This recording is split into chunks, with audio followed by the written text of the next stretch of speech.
Hi, everyone. Thank you so much for being here and giving me the opportunity to talk a little bit about my home island, um, the island of Mauritius. So it's very much my experiences, the food, the culture and such. So I hope you enjoy it. So I'm from Mauritius. Um, this is a quote from Mark Twain, even though there are critics who say this is not, it was taken out of context. So, but we like it. It says Mauritius was made first and then heaven. Heaven was copied from Mauritius. And I've tried to include pictures, like pictures I've taken from the country over my visits lately. So this is what it looks like. This is a typical beach. This is one of my favorite places on the island. This is the little island that you see here. It's called Veena. So this is one of my favorite places that I like to go every time I visit. And this was a picture I shared with my friends when I was at Eastern. This was December around Christmas, and I was posted gloomy day on the Paradise Island. Everybody hated me because, of course, it was snowing up at Dallas. So this is the flag. The red stands for this red flower that blooms every around New Year's. The blue is for the sea, the yellow is for the sand, and the green is for the sugarcane fields, which is where everything started with Mauritius. Our claim to fame is the dodo bird. That's where it is from. It's extinct now, of course. So where is it? So see Madagascar right here. So with this like tiny little dot, it's about 800 kilometers square. Sorry, kilometer, but we use the British system. And we were so excited when the movie Madagascar came out, because then I could say, you know where Madagascar is? We're right next to it. But then the next question is, do you know the lemur? No, this is not Mauritius. We don't have lemurs. My parents have been fortunate to be there one time. I haven't been, so I have no experience with lemurs other than seeing them at the zoos. So before I get into the discussion really about what Mauritius is, I want to do a little bit about history because that's what it's based on. So it started first on the Dutch colony. So Mauritius was on the Silk Route. So people would travel from Europe, go all the way down, and they would stop in Mauritius for water and food. So that's where the dodo bird got extinct, because they were these big fat birds who can fly. So very easy target and probably tasted like chicken. So they got extinct really quickly. Mauritius was named after this prince, Maurice van Nassau. And then the French took over and they established the port, which is Port. For a while, under the French rule, it was called Ile-de-France, which is kind of an island of France. Then there was a big battle of Port between the French and the British took over. So we were under British colony for a long time. They abolished slavery, but then at the same time, my people were brought to the island as indentured laborers. So in 1968, we got independence from the British. Before that, when it was the Queen's birthday, we used to get the day off. We got the day off to watch the Princess Diana's wedding. So we were very much British. And of course, I do, whenever I speak, there are still kind of British words that slip through, like, I don't know, of course I won't remember any one of those, but it was British English that we learned. And then in 1992, we became a republic.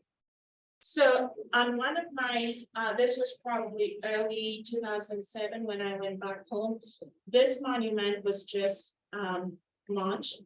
And then these are the steps that my ancestors used to come from the ship to the island. So this was, like right now, even it gives me goosebumps because I wouldn't be here if my ancestors didn't come from India to Mauritius. So this has a lot of significance to me. So also, kind of like based on the history, is how the people are defined in Mauritius, and I will talk about it in a little bit. So it's about 720 square miles, population of about 1.2 million. The language we speak is mostly English and French. Main religion would be Hinduism, because of the big population of the big part of people from India who came to the country. And then the currency is Mauritian rupee. Right now it's wonderful. The dollar is almost 45 rupees. So yeah, that's my plan some days to retire and live like a queen. So it's a democratic government, and also the climate is tropical. So our core concept, diversity is the first, tolerance, hospitality, we're huge in tourism. So we're kind of like the Hawaii for Europeans, like we get a lot of people from Europe, Asia, that they come to Mauritius for tourism. And then adaptability, and then also family orientation. So I saw this quote which describes the people. So it's colorful, meaning all the diversity, but then at the same time colorful, which means, like we don't see color because, we could be in a classroom growing up. It was normal to us to have somebody who's Chinese, somebody whose parents maybe, stayed from Europe. So it was okay for us to be in that environment. And sharing some pictures, this is with our marriage, the traditional wedding back in 2014. So you will see a lot of the Indian people wearing saris. They are the 6 feet long piece of cloth that you wrap around you. I mean, I actually thought about wearing that today, but I was like, no, it's a busy day. That's gonna work. We also have a lot of Chinese people. These are the kind of the people who stayed back, who were slaves, their descendants, and then also we have Muslims. So the story is the slaves brought to the island when slavery was abolished. They stayed. Then the Indian people were brought in. So they were indentured laborers, and then they stayed. Then the Muslims and the Chinese people came in for the market. So they were the ones bringing in the commerce. And then also there were Europeans, like the colonizer who stayed back. So that's the melting pot. That's who you see on the island. And just so that you know, these are not just pictures. This is an example of dinner I had when I was there in June.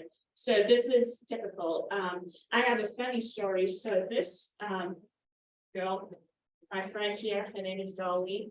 She was at Washington State University whenever I came to the US, and we bonded. And funny story, another funny story, her family is, because of the commerce, the family is like super rich. Like if we were in the island, we would never cross paths, but we came to Washington State together and did well in friendship. But whenever we would go to the malls, and French people, they're I tend to do that if I get excited, my voice goes louder just because I'm excited about something. So we would go to the mall, and the two of us will be speaking a language which is Creole, and everybody would just stare at us going like, what are they doing? What are they arguing about? How come they share a language? So that's the kind of like message in this. It's like everyone is individually somebody, but then we are collectively, like we share a language. We have our own ancestral language, but the Creole kind of unites us all.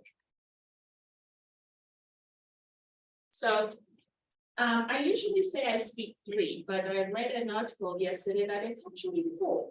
I think Creole and French are really close because Creole is basically kind of customized French, but they say it's two. So I'm not gonna say I'm multilingual. I speak four languages, and English, and then depending on where your ancestors are from, that language. So I also speak Hindi. I've been asked sometimes, like people who speak multiple language, they would ask you like, what language do you dream in?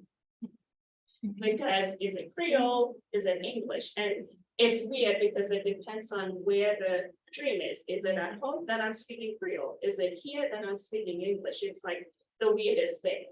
And also sometimes I can think of this French word, but then I can't translate it in English. Like sometimes that happens and vice versa. Like when I talk to my parents, there are things that I can't remember in Creole and I would just speak in English. And also the religion kind of follows the same thing. So Hindus, this is a Shiva temple. It's at a it's actually the largest monument that they have of in a temple. And that's at the Indian temple, Hindu temple. Then that's another spot I really like. It's a little red church for the people who are Catholic Christians. These on the top left there, these are people who are from South India. So they have this really elaborate temples with these amazing colors. This is Chinese, pagoda, and then this one down here is a mosque. So again, it's this, well, like we have each one our places of worship, but at the same time, you know, it's not that if you're Indian, you're seen differently by somebody else. It's very harmonious, if you will. And also, these are all the annual holidays we have. And it's because each religion has one of their, because of the huge Indian population, there are multiple Indian festivities there, but each religion has their own. Like we'll have the Chinese New Year where your Chinese neighbor will give you treats because that's their custom. Same thing, Diwali is a big one. It's the celebration of light where, you know, we would make the sweets and then go and share it with everybody in the neighborhood. And also, you know, like our neighbor, they moved in there probably early on when I was a kid, and we've known them our whole life. So it's okay for them to go, oh, well, we didn't see you. Is everything okay? Like they would call, because the lady is now old, she'll call and say, is everything okay? Like I saw a car this late, like what's going on? So it's okay. Like it's not that they're spying on you or anything. So the music, we have Indian music, we have European music, American music, French, so it's both languages. And then this is the, it's called Sega. This is the music that is unique to the island. And it's kind of, you know, the story is that the slaves, it's almost like blues. They were talking about their pains and stuff, and that's how it started. But then now even from the Sega, they've expanded out. So it's really close to like reggae almost. And these drums that you see here, they do it with like animal skin and they warm it up and then I wish, didn't think about this, I wish I could have included just a clip for you guys to listen. And also the other kind of music that is unique is the Bhojpuri folk songs. So this is from the Indian people. So just like French and Creole, there's Hindi and then there's Bhojpuri. So it's a little bit more of the mixture of Hindi and Creole together. And they're always done by older ladies. Like if I showed you the wedding picture. So the wedding usually starts like Friday and goes all the way till Monday. That's the whole time we're celebrating. And the Friday night, that's what they usually do. Like there's a certain suite we cook and then they will come, you hire them, they come and dance and sing, and then they will grab the family to dance and sing with them. So it's very, and even when the wedding is happening, there are certain songs that they would sing for during the wedding, but as these songs or these customs are not getting passed on, like the younger generation, we don't know, like I don't even speak this language, but I can understand bits and pieces. My favorite part, the food. I won't give you guys long because after seeing these, you guys are gonna get hungry. So this is typical Indian food. So food that is served by the Indian people there. This is actually, it was the eve of the wedding. And back in the old days, they would actually go out in the forest and get the banana leaves. And then now we got more modernized. This is like degradable plastic or something that we use instead of trees. So anyways, this is tomato, there's pumpkin here. This is a bean, and then this is called chayote, which is like a squash. And then these are like almost like a over fried tortilla. It's a little bit kind of a gordita almost, but thinner. This is very famous among the Muslims, like that's what they serve. It's for biryani. You can get these at the Indian or Pakistani restaurants in the US, but this is kind of unique. So, you know, like curry is a mix of spices, and you know, we do it a different way than you would eat at a Indian restaurant, for example. And this is Chinese food. And again, these are all pictures of food I've eaten. This is kind of a hot pot, and then fried rice, which is Chinese. And then this is, so again, unique cuisine to each group. But then this is something that is everybody eats on the island. It's a bowl, like a noodle bowl, and then it has like a salsa on the side. Always comes with eggs, and then whatever meat or seafood or whatever. Like it's so. It depends. You could even have it with like tuna, like canned tuna. So it's like they used to call it kind of like if you have this without all the toppings, no, I can't believe I'm gonna say this. You have it without the protein, it's called naked noodles. They call it mint tuni back home. So this, and also Mauritius is known for street food. So this is something you can buy on the corner of the street, probably like less than $1. This is another one that is street food. It's kind of a tortilla stuffed with split peas. So it is soft, and then when you tear it apart, it has like the split peas will pull out. And again, this is a street food. There's some kind of pickled vegetable on it, some kind of curry, the tomato sauce again, and chili. Like we eat a lot of spicy food. Another favorite of mine, again, street food. These are called samosas, which is from India. These right here are some kind of it's a split pea, almost close to hush puppies, kind of. And then this one is a stuffed. The bigger one is a stuffed hot chili. And then the other one, it depends. Sometimes it could be like potatoes. This one I think was onions. So it's like battered onions. And again, this is street food. And then also you can have extra stuff like this. This is just platter of seafood. You can have spaghetti, anything. So it's a Creole cuisine is also big because of the descendants of the slaves. So again, each one has their own, but then there's other stuff that we call Mauritian.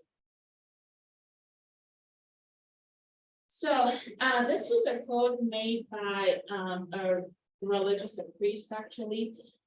He said, consider each group as a fruit. And we want to make Mauritius not a marmalade, where you're taking one fruit and making something with it. In Mauritius, we would like to have a fruit salad, where each one retains an individual flavor and taste. So everyone is unique, but then it's all coming together, and that's what Mauritius is. So basically, some additional quotes, recognize the right that everyone to be different, but then also create that environment where differences are valued and integrated. So there's no religion of the world that preaches anything contrary to love, to universal brotherhood and tolerance. So basically, look at others with heart.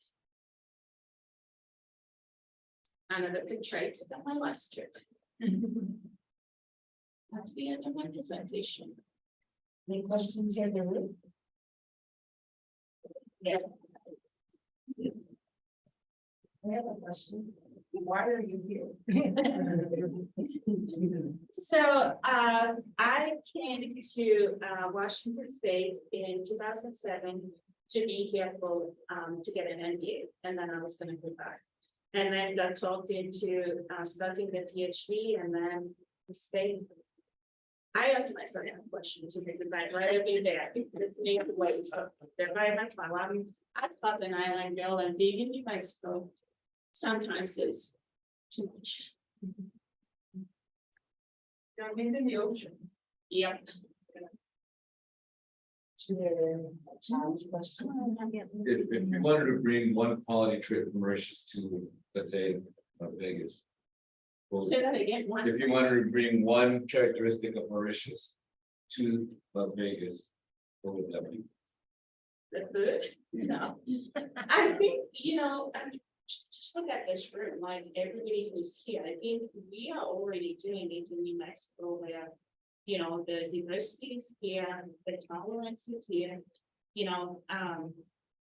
being invited to, church, by friends in New Mexico where, they, I live out in Rosiada, which is 30 minutes out of town, and they have their own little churches, and being invited, even though people know I'm of a different religion, we're still doing that.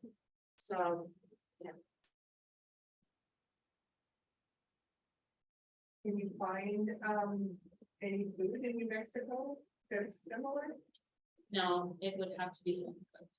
So it's funny, even though it's such a small island, there are many of us around the United States, and we have this Facebook page where everybody posts. So once in a while, like in San Francisco, in New York, they do huge celebrations for Independence Day, for example, or even New Year's, but I haven't had the chance to visit yet. But the closest friends, I know of somebody who's a doctor, and she's in Albuquerque. So whenever we get together, that's what we do. And then of course, like whenever the last time I traveled by myself, so one suitcase, like you have to be super strategic, like one suitcase is only for your clothes, like gifts or anything, and then the next suitcase is just food. And then you worry about going to customs because they're like, what's this? Just curious, in your classroom growing up at elementary school, middle school, high school, did you spend much time learning about the cultures of India, or how did you get that respect for the individual cultures schooling wise? So we do have the history class, but I think a lot of that, the cultural part comes from the elders. They teach us more about, what are the values we are bringing in, like a lot of the traditions, like even though we are, I would say kind of removed from India, a lot of the traditions, the cultures are still there. So it's handed out from generation to generation. And then in the classroom, basically, it's kind of assumed that everybody knows We do have history, like I said, but it's not something that we're really taught in the classroom. And the other thing I forgot to mention, like, when, like in my case, when I was born, so we speak Creole. So that's the language that everybody understands. And then when you go to school, that's when you start English and then French. So it was a huge advantage, like coming to the US, already being able to talk English, even though it was British English. I have a funny story about that too. My friend Darlene, she was gonna kill me for telling this story, but she went to the registrar office back in the days where you showed up with a piece of paper to sign up for classes, and she had written something in pencil. And she said, hey, can I borrow your rubber? Because back there we call what is that? Eraser. And she got this look like, what are you talking about? Could you give us a bit of the perspective of people that perhaps originally colonized, like you said there were the Dutch, the French, what's the perspective of the people in Mauritius? Or perhaps people that came to colonize on that island? We get, so there's no illness anymore. We get still a lot of help from France, from England, even from India, for the island to prosper. And the interesting thing is we're part of the African continent, but at the same time, we don't have any resources, like we don't have any gold, we don't have like any natural resources. So our what we sell is our people, like the human resource, because like whenever the tourists are coming, like it's not even like made up that we're smiling because we're seeing somebody. It's just a culture that we're nice to everyone. So I don't think there is one, never mind. So back in the old days, so Diego Garcia, which is in the Indian Ocean, was part of Mauritius, and there was a dealing back in the old days where the Mauritian government actually gave up that island to the British. And then now it is a very critical, like in the back when there was the unrest in the Middle East, that island was very critical because there are British equipment, like military equipment, and also US. So there's been a fight over the years to try to claim that island back, and it has happened. So maybe there's a little bit unhappiness that it's not part of the country.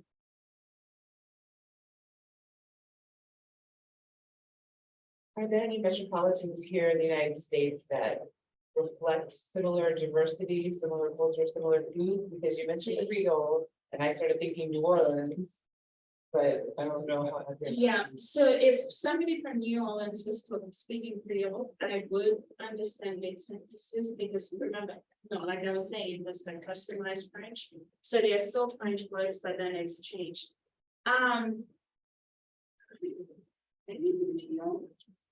But then the food is just unique. Anything on the chat, Judy? One more question about the change you noticed when you went back recently. Was there a change because of Facebook and the internet, and how did that strike you? So there every time I go back, I see the changes. I mean, even with the people, like everybody has a phone right now, like, anybody, like even little kids. They are pushing to where the whole island will have Wi-Fi, like you don't have to be, to like sign up for it, it's just available. So in terms of technology, it's amazing what they do. And I wish, I should have asked my husband to come and share his experience when he went there the first time. He thought, hey, African country, probably, like pool and everything. It's too soon, but But he came back amazed, like the, the technology, the buildings, like how things were. So every time I go back, there are changes, and the latest was, about 2-3 years ago, they have now a monorail where you can get from different places. To the, to the city, to the capital city, like in 13-40 minutes, and. So they are trying to, because it's such a small country, everybody has cars, so you have these massive traffic jams, so they're trying to alleviate the traffic jams by, offering more. Like the students, anybody who's high school or even lower, if they have to travel by bus, they just show their ID and we don't have to pay for it. And How long does it take you to get from Las Vegas to? 20 hours in a plane. That's just in a plane, not counting any layovers when you So you go to Albuquerque? Albuquerque, and then it depends, like the last time I went to New York, maybe, then France, then Mauritius. And then on the way back, I went through Salt Lake City. I have a question. I don't know if you may know the answer, but you had compared it to Hawaii. And so Hawaii has different islands, and the big island, and it's the biggest. Is it in comparable size to the big island, or is it bigger? I'm not Cause sure. I don't know, I think it's. I don't know how it would compare to the main island, but then we have a similar structure where Mauritius is the big island, and then we have, like I showed you, Panamia. There are smaller islands that you can still get to, and then the other one is Rodriguez. Named after some king or Prince Rodriguez, where it's even more, there you want to go if you want to like basically kind of like be away from technology, like not being able to answer your phone, and like very, it's not primitive, but kind of that way. Yeah, there's an island like that in Hawaii. Yeah, You said 720 square miles, I just think like 72 miles by 10 miles. I don't know if it's a lot, like a 10 years. It's small. It's super small. yeah. I have a hard time with that, So with like, like thinking that way. My head doesn't reach 4 miles. I think, Yeah, I'm so. I think metric. Yeah. Me too. you said 400 metric? Yes. Yeah. Can you tell us about, maybe the decision-making process that you went through to come to the United States and stay? And did you struggle with that? Because it's such a beautiful place. So, I was the outlier. In terms of, in our culture, by like mid-20s, you're supposed to get married, like 40, have kids and stuff. So I was the outlier because I started, my parents supported it. It was never like a struggle between me and my parents and I to like actually say I wanted to go to school, like I don't want to get married yet. So it was that, everything has been through their support. So leaving the country was, again, it was just for a year. And then being here and then being, talking to the PhD program, then my parents were like, well, you should do it. I wanted to, but, hearing them, getting their advice and, like, no, you should stay. It's always been about opportunities, like, unfortunately, the country, it's a lot, there's corruption. So, even if I went back with a PhD with all my experience, it would still be, because I'm Mauritian, I wouldn't get this position unless I know people. So, my brother, he's in Wisconsin, he tried that and failed, and, I guess after that, we just decided to stay. And, the part that hurts is my parents are getting older, so you worry about, something happening to them and not being able to get there in time. But, you know, I always thought like, for the longest time, my parents wanted me to get married even though I was here, and it didn't happen. And then I went back home and was talking to one of my uncles, and he said, well, you've done what you needed to do in the US, like, come back. And my dad overheard him and said, you know, why did you want her to do that? She's, you know, she's like, I'm wishing so much, like, why would you want her to come back? And, you know, hearing that from him was kind of like, kind of justification of all this decision made for me to stay. So we do have a question from, Mariah. She says, Veena, thank you for this talk. I found it very interesting. I see similarities between Jamaica and I have close associations with the Jamaica and Puerto Rico, also small islands. The question is, why have I not met other people like her? Yeah. You are the only one I've met. There have been large numbers of immigrants from these other islands to the US. And currently more Jamaicans off the island than on it. So I guess your question is. I guess nobody needs to leave. Maybe that's the Yeah. answer. Yeah, well, like I said, there's one main university. And then there are also like the smaller ones. Job opportunities are also limited because it's so small, so there's a lot of us who leave and don't go back. And recently, the government has started a program that they want you to actually come back. And my dad has mentioned it to me. My husband, like if I told him we're packing and going back today, he would be super happy. But, you know, that's the choice I made. So like, do you think you'll retire there? Yes, if the island's still there, with global warming and everything.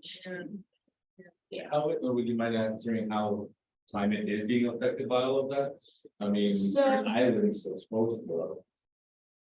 The tsunami that we had, let's say, where it affected the Asian continent, the coasts.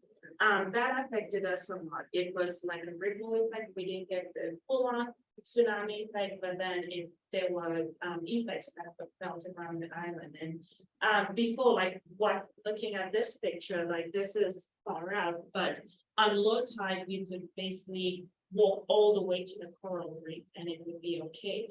And with the tsunami, it changed the topology, if you will. Like now you have to be careful, like you walk a little bit and then it just dips. So we're already seeing, there was a really, really bad flooding. We've had a lot of rain, which is unusual, and it's not just like one day we have a drizzle, it's been pouring. And the capital city, the drainage system is not that well. So it's old because, you know, there's still a lot of old buildings like the cobblestone streets and such. So there was a major flooding when people lost their life because they got stuck in tunnels. You know, my brother was parked, he was okay, but his car was in an underground parking and his car got totaled because of all the water. So we are starting to see just the cold, like it used to be very last year when I went back in July, and you know, typically I go back and everybody is walking around in these huge sweaters. I'm like, what are you talking cold?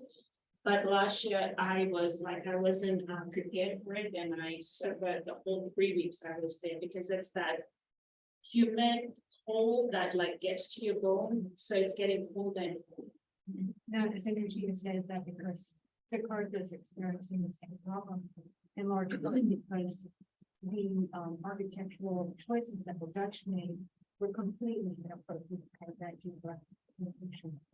So they're actually having to take the capital and bring it inland. So I think I'm starting to see the repercussions of this bad as somebody who's done this position.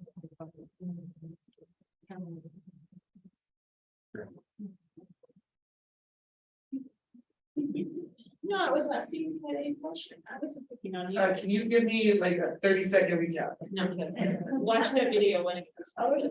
Okay, so was this like about biodiversity or, I mean, that brings up the conversation we're having. Okay. It was my diversity. I have a really nice one. How can we relate New Mexico Highlands University's diversity to your experiences growing up? So before Highlands, I was at the university on the east side of New Mexico, so, you know that, yeah. It was very conservative compared to campus here. And when I came to, I mean, just even the interview process, looking at who was working here, it was just amazing because, we sit around ELT, you've done that, where you look around and it's just amazing, the women of color, men of color, like us all, working together. So I think a lot of what I've experienced in my, in the island is already happening here with the West. They say that your cultural context fits well with what we have here. Yeah, this, Do you think that cultural context allows the university to thrive? it's funny, whenever I was in Portales, and I don't know if it was ignorance or just the skin color, but I used to get a lot of people just come up to me and start speaking in Spanish. So, that's the other thing I find, maybe just because the skin color, like maybe students feel more comfortable talking to somebody who kind of like looks like.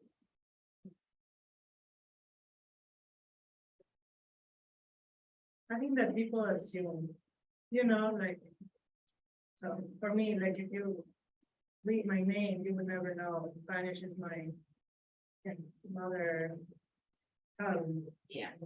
Or So, the my name, my full name is Veena Parboteeah.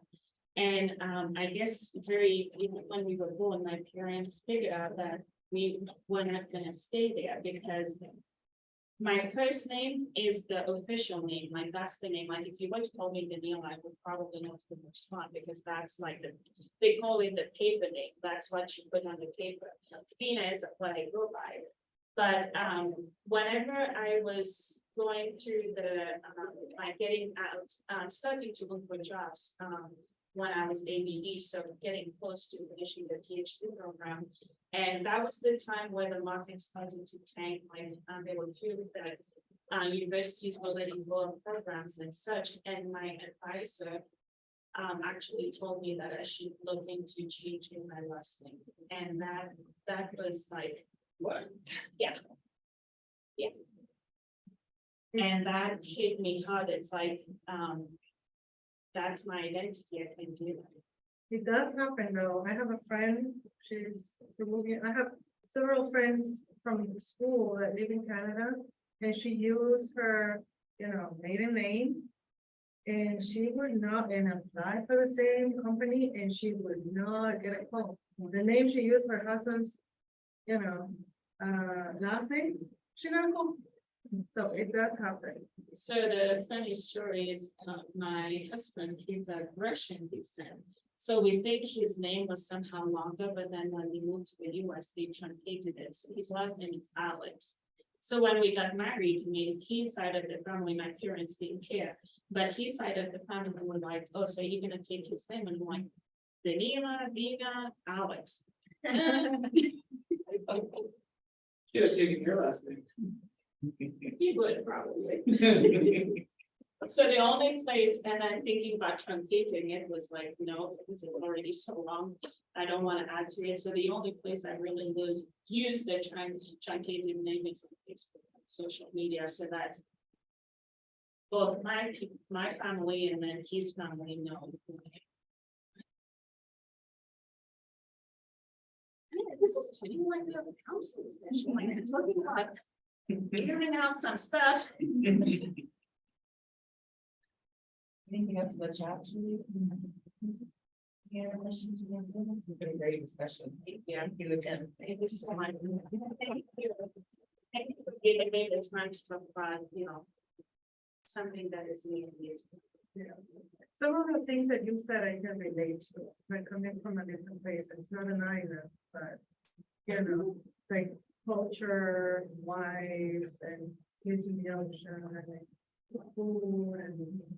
Yeah, even that, like people coming to you and talking to you in a language.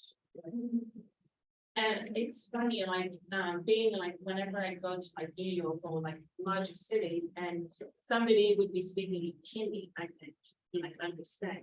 The funny thing is, like whenever somebody Indian would talk to me and they realize I don't have the same accent, they're like, no, she's not part of us.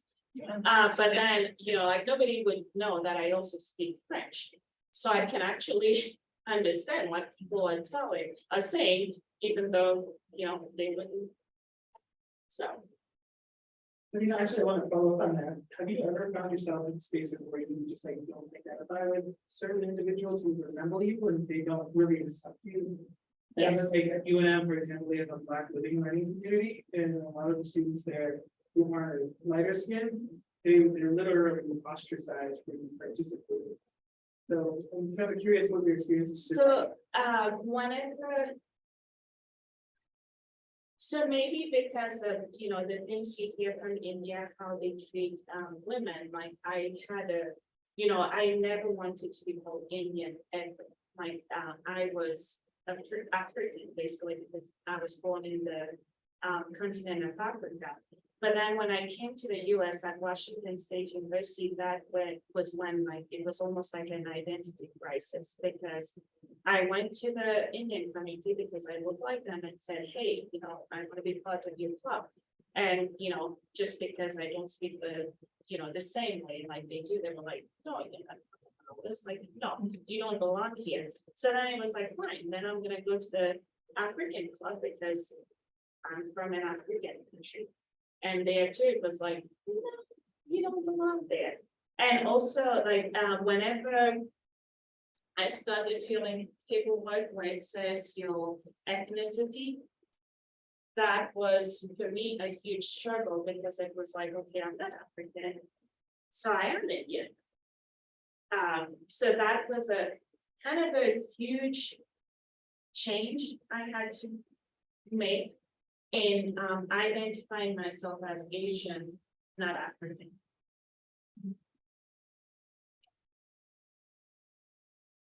And deep stuff. But in that presentation I gave for, it was International listening. yeah. I am proud of who I am. I tell this to our students, like every choice you make in life, like every time you have that hope where you have to decide this or that,